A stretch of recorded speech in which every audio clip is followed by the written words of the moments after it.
Y'all say park, passion, passion. We in the fucking building. All right, yo, what's up? Welcome back to another episode of the Passion Park Podcast. You know what it is. I am David Lopez. I got my man Rhymester with me. So first of all, before we get into it, I just want to say thank you to everybody who's been tuning in to the first couple episodes. If you listen on whether it be YouTube, Spotify, wherever you listen, please make sure to subscribe, like, do all that cool jazz, share the show, all that stuff. We're trying to get it growing. But if you have any questions, which we're going to get into here, if you have any questions that you want to hear us talk about, you can either send us a DM, whatever that works, or if you on Spotify, you'll see there's a spot that says Q&A. Any questions you have, just let us know. We'd love to answer them, and yeah. That's what we're going to do today. So we're going to get right into that for this first one. We got a couple questions from some fans. So actually, before we do that, how you doing? I'm good, bro. I'm all right. I know we're both staying super busy, so I mean, it's like having a moment. You're just like, oh. Yeah. Take a breath. Take a breath. It's like everything's moving fast, though. Well, In a good way. I was just traveling a little bit. You're about to travel this weekend for some shows. Am I right? Yeah. Where are you heading to this weekend? East Coast, Burlington, Vermont, and then from there, we're gonna land in Boston, drive to Vermont. Then the next day, go to Portland, Maine for 2-3 days, do 2 shows there. So you know what? And then back to Milwaukee next weekend. Yeah, let's get it. What's great about that is I was literally just talking with my manager about this because she's sending booking stuff out to different cities or whatever, and then today she was like, what about exploring some smaller cities, which I think we've talked about before, like especially in Wisconsin, we've done a lot of the smaller cities. Yeah. Shout out to Reedsburg. And I was like, yo, this is what we need to be doing because I actually think like you just made me think about it with like Burlington, Vermont, Portland, Maine. Not that they're small cities, but I don't think they're the first cities that people are thinking about to go hit up to book. Sure, for sure. But like you were just showing me the videos out there, like that's a block party. It's. She said off the. Hold on, let's see. Let's give them a shout out. Give him a shout out because we want to perform there. We got here next year. The point I'm trying to make, though, is really that there's crowds everywhere in all these cities. And a lot of times in the smaller cities, they're more appreciative that you're traveling. South End Get Down, free block party every Friday night, 5 to 9, May 17th to August 30th. So when I go back, they'll be there. And that's Vermont. That's the Vermont one. That's the Vermont one. Yeah. And then Arch Riot is right around the corner. So all that traffic is going to just flow into it. Well, shout out to them. Shout out to all the venues across the country that are willing to book us. You know what I'm saying? Sponsor the show, too. Actually, you know what? Shout out to the venues that are responding to emails because that's... Hey, and DMs, too, honestly. And you called a couple of these spots, right? She calls them, like, because not everybody looks at an email like that anymore. You look more at your DMs. You look more like who calls your... Some emails even have this venue, the one I booked in the Cavern. They have a number, so you can. Have it. They have a number, so you can call the number. You can text the number. That's smart, and honestly, that'd be appreciated if you could just do that. Because we've been having some. This is the booking phone. Yeah, exactly. This is just for booking. Because you just never know, especially if you don't get a response on an email. You're like, did they even see it? Like, did they even? Yeah. Like, well, I just not the prank thing, but kind of like the consistent thing. Like, no, yeah. Wait till you get a no. Like, I wait a week or two, but hey, I'm just following up again, because I'm just or I got to find a different way around it. So. Yeah. No, totally. But that's dope. We got a bunch of stuff coming up. As always, third Friday of every month, we have Passion Park Experience in Milwaukee. And the Eyes on the Prize is always, we're working on a consistent date for that. Well, but first weekend of the month, we'll say for now. Yeah. First weekend of the month. At least for Milwaukee, and then everything else is bouncing around. All right, but that's some fun stuff getting out of the way. Make sure you support. We appreciate everybody who's been doing that. So every couple of episodes, I don't know if we're going to have anything consistent with this or how we're going to do it, but every once in a while, we're going to do questions from the crowd, and we're going to answer those for the episode. So we got a couple today. Okay. The first one is from somebody who has been a super supporter of the Passion Park Experience. He's come to a lot of our shows, so shout out to Booth. Appreciate you, dog. This one is more about us as artists, so I'm going to start with you right away. What inspired you to become a hip-hop artist? The Illmatic Nas album. That's what inspired me to become a hip-hop artist. Actually, the song Halftime. I was leaving my uncle's. Yeah. We were at my uncle's for like a barbecue or something, and then I just flipped through his channels in his basement. How old are you at this time? Probably like 18 or something. Okay. Probably like 18. And then I saw like the video, and I'm like, what the fuck? Like, I've listened to hip-hop and stuff, but that song just captivated me, and then I went home, and then I found Illmatic, and I listened to it, and I was like, oh, man. And I was already kind of like writing a little bit, just messing around with your friends in high school. Everybody used to do that, that dumb shit. You'd be like, everybody could rap or write. But I actually got into it, and then I didn't realize when I was younger, I won a contest. I was in a poetry book at like third grade. Then I was like a musician. So it's like it's almost like a full circle. Like it In the comes third back. grade, you said. Yeah, I was like in a poetry book or something. Like, Okay. It's like a quick like 4 lines or 5 Yeah. lines or something like that. But I think when you look back, those things do all matter because that means that it was always kind of in you. Yeah, a yeah. little As a bit. kid, but then I went into sports, so it was just like you forget about the creative side Yeah. type stuff. So yeah, that's what inspired me to kick it off.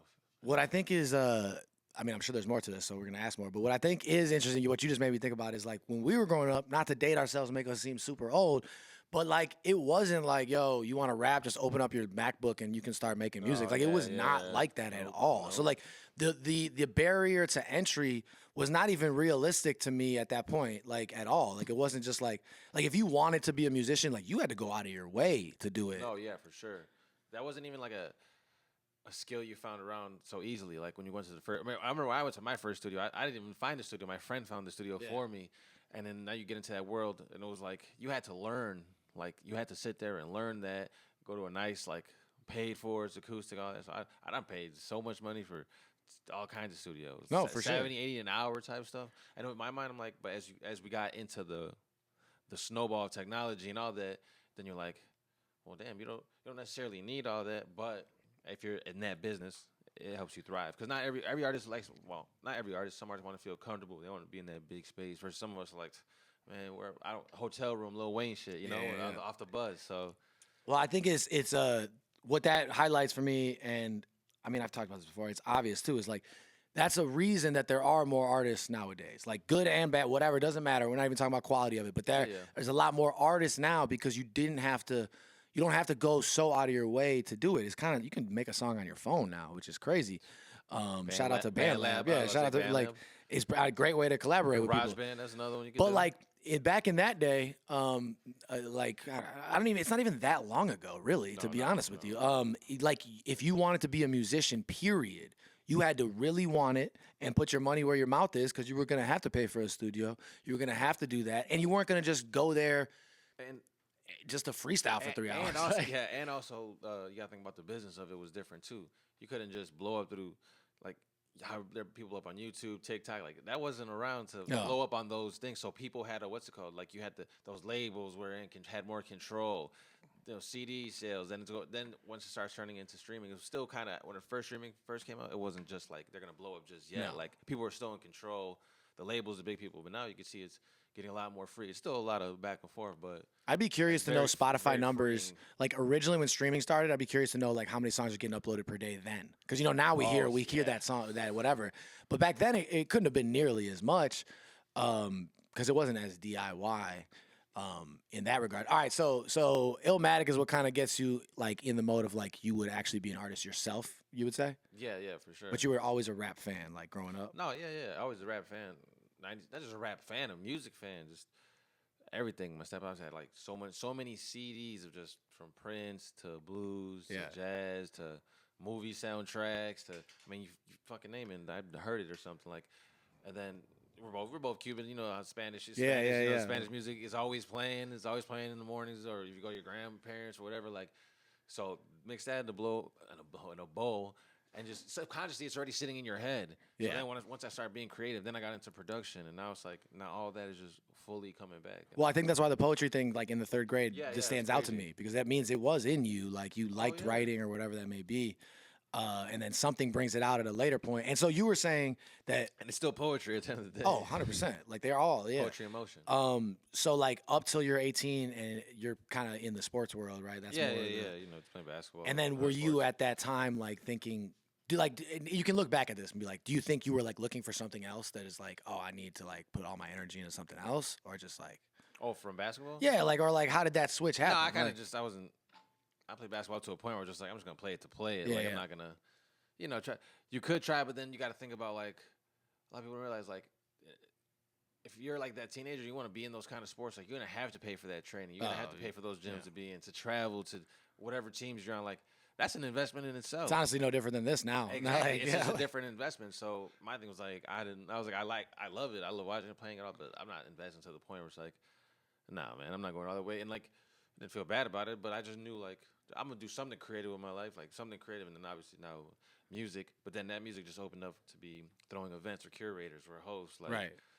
that's crazy for me to think about. Like, yeah, I came in just because I wanted to do music, just because I wanted to do that, and all the doors that it opened. No, for sure. And that's why I tell artists they need to don't just focus on your artistry. Like step out a little bit. It doesn't have to be so crazy, but see what else that you have a strong suit in. Yeah, it's hard to. Yeah, I mean, we all probably have a vision of what we think it's going to end up like, and you have to be flexible enough to be willing to work around that a little bit, but still know what you originally wanted to. Like that's a balance that I work with all the time. Is like I know what my goals are or like ideas of it, but it's probably not going to happen exactly how I'm visioning it. It's just like it, there's different routes to get to a similar It's point. like you know the end of the movie, but you don't know how you got there. Type thing. Yeah, or at least you have an idea of how you want to end the movie. Like say you're writing the movie, you have an idea of how you want it to go, but you don't Hey, know. That would be a good like challenge. Somebody be like, if they never seen a movie, I'd be like, all right, I'm gonna show you the first Oh, yeah. 2 minutes, and then I'm gonna show you the end. Or like a TV show, like I want you to watch the first episode, then I'm gonna show you the last episode, and want your mind. Well, to I'll fill tell in you the right now blanks. from film writing class because I took some of those classes. A lot of movies, and I ever since I learned this, I like can't look at it the same, or I always notice it.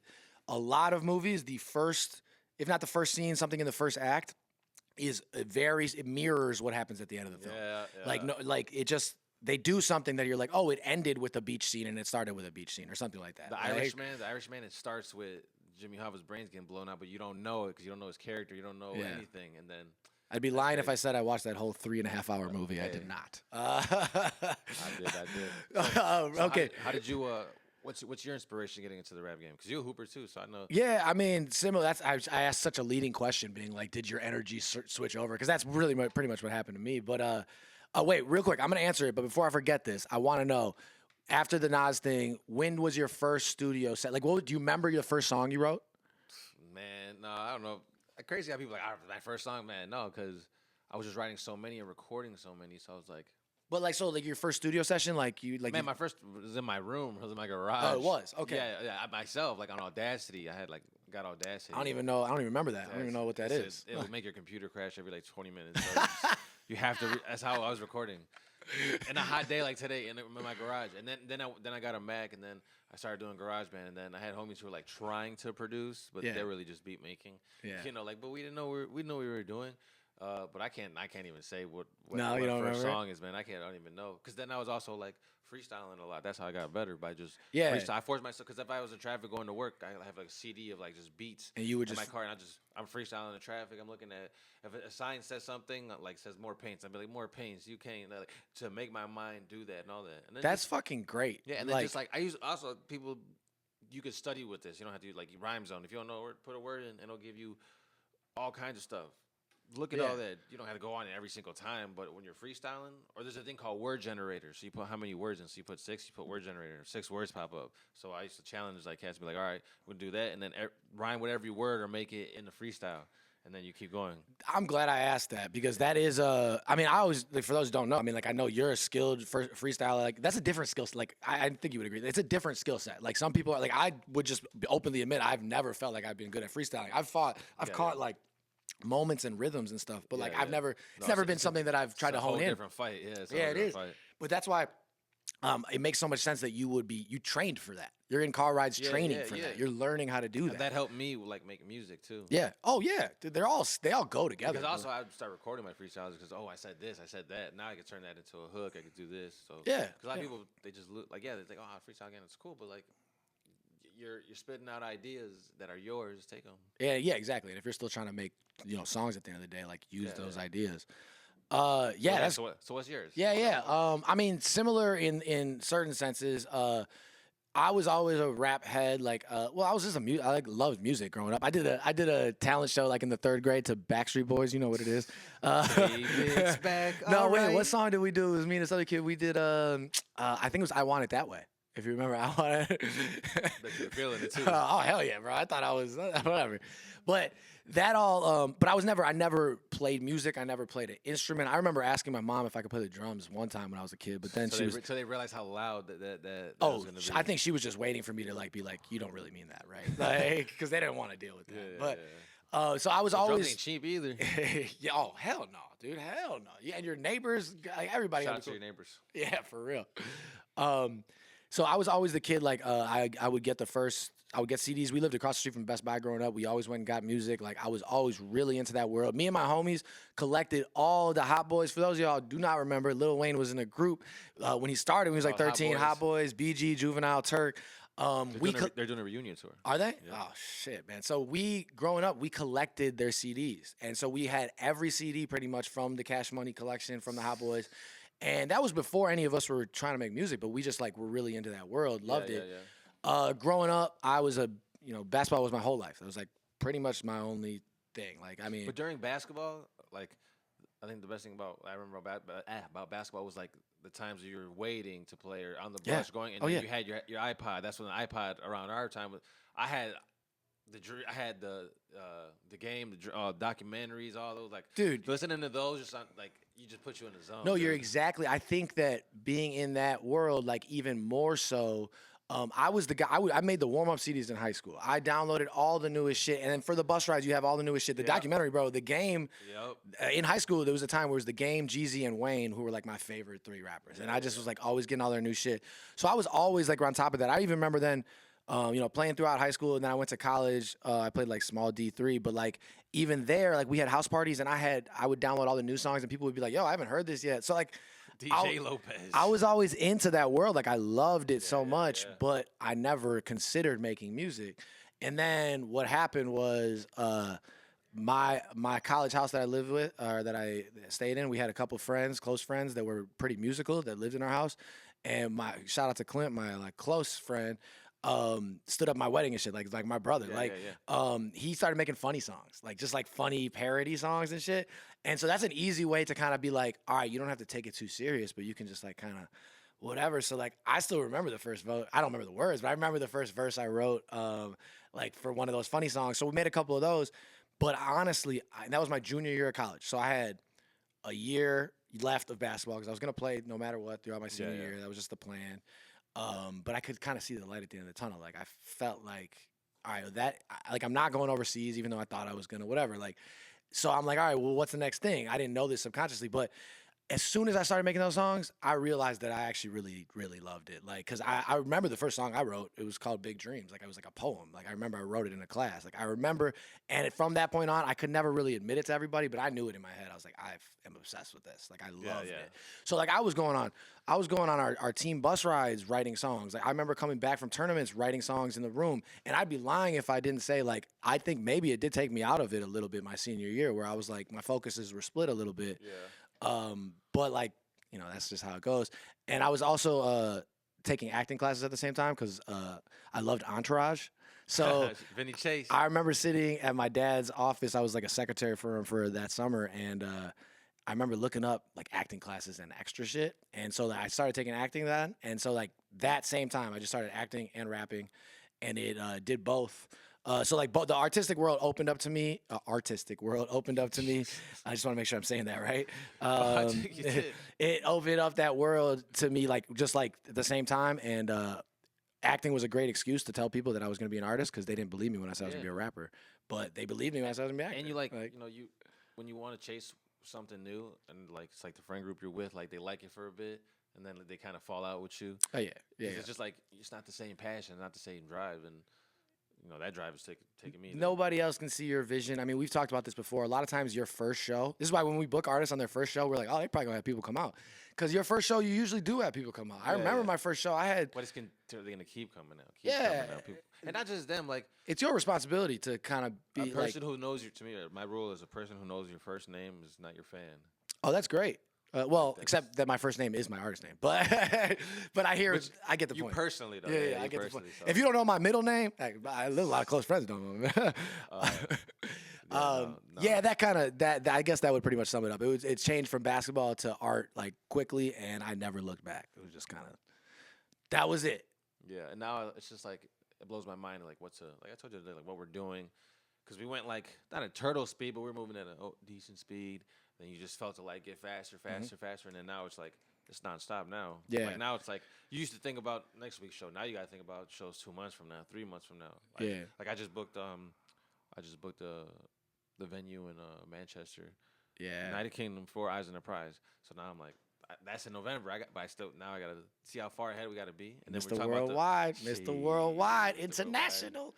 Yeah, I just had a thought. I was gonna make a post about it. I probably will, but it was like I used to dream about having a schedule like this. It doesn't feel like that when you're in it sometimes because you're driving around, you're doing all this shit. You're like, man, I'm busy, trying to balance life. But like I dreamed about having a schedule where I'd be busy enough where and now, this how it goes. And now it's happening. Yeah. It has its challenges, but Yeah, of course. You know, I mean, especially so- when you have a family, you got to balance stuff. I mean, you know. Yeah, no, it's a lot. I'm trying to think. I know we got to get into the next question here in a second, but musical wise, so you said Nas. For me, I think I had mentioned like Wayne, Jeezy, Drake, or Wayne, Jeezy, The Game. oh yeah. But Drake for sure, and Kid Cudi, and like the time when I was making music, when I started making music, Wiz, Kid Cudi, Drake, those guys were like just super in the zeitgeist. I think Wiz had a huge influence on me, like just being willing to explore it, because he made like fun party music, and I was a fun party dude at that age, so it kind of like meshed together. So, yeah, shout out to Booth. Thank you for the question. Anything else you want to add to that, or? No, I say let's wrap it up for that one, and then we'll come back for the next question. Oh, okay, all right. Well, Because that one went into depth. Yeah, so no, I feel the next question. Well, really yeah, no, I think that's a good idea because I was originally thinking that. But real quick then, is there anybody you would say currently, because I want to wrap this up, I want to tie this together. So currently in your artistic world, who do you think like inspires you on a day-to-day music sense or creative sense? like an artist that's out now. Yeah, or whatever. Or even if you're still looking back at old people's discography. I mean, whatever's helping you. Like, man, it's crazy. I don't know. Right now, it's like it's a mixture of like what I listened to in high school. Like you go back to think about like those playlists I used to make, like those eras of CDs, like The Game. Like yeah, it's like I'm going back to those and be like, man, how did these guys? Because they were more worried about the album construction of it versus like just a single.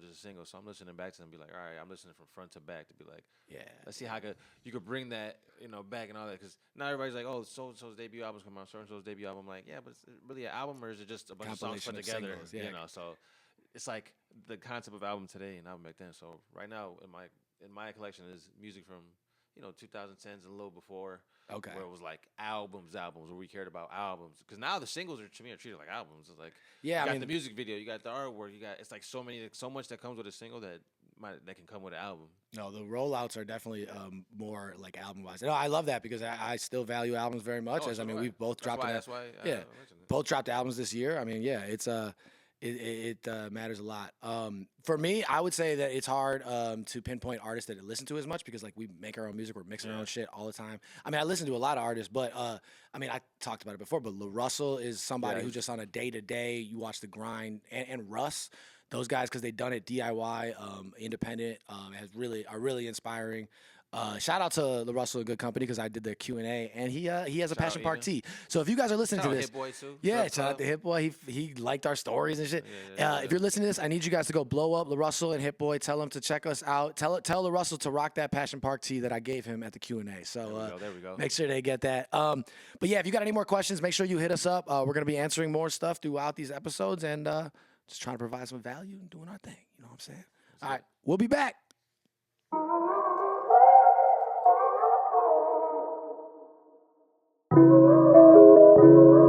Yeah.